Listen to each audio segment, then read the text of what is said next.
Stephen Pressfield. If you know Stephen Pressfield, he wrote the War of Art, which is, I mean, he's an author, and he wrote things like The Legend of Bagger Vance, which I think was his big book.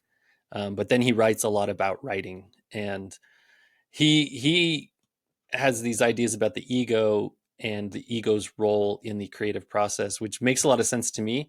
But again, you can't think of them as too literal. You don't think of the ego as an actual physical part of yourself. It's just, these are labels that you give to energies or, patterns or something, right? And so a lot of times the ego is, or you said the critic. I think they can, again, these are not concrete, so they can be kind of interchangeable in a way. But there's going to be a part of you as a creative person who either wants to convince you that this isn't worth it, it's not going to work, people aren't going to accept it, it's going to be embarrassing, you're going to fail. So that's a big part of that, like getting over that, so that you can actually get into the creative process.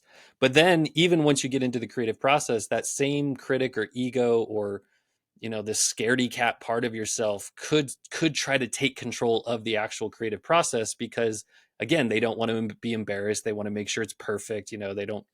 They they don't want people to reject it, and so it's got to be just so.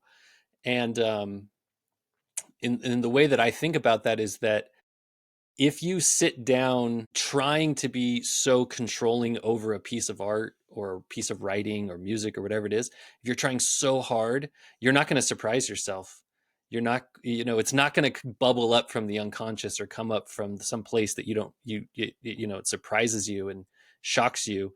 And so when I think about that critic, the ego, this part of you that's trying to, self sabotage you in a way, from an actual creative project or creative venture, I think of it as, on any continuum, or anything has a continuum, and the ego has a continuum as well. There's like the balanced ego or the imbalanced ego, or the healthy ego, the unhealthy ego, or the weak ego or the strong ego.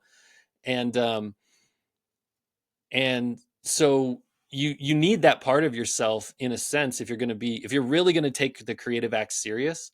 You need that part of yourself simply to say, this is my schedule and I'm going to stick to it. You need that part of yourself to say, to right now, put your butt in the seat and get to work.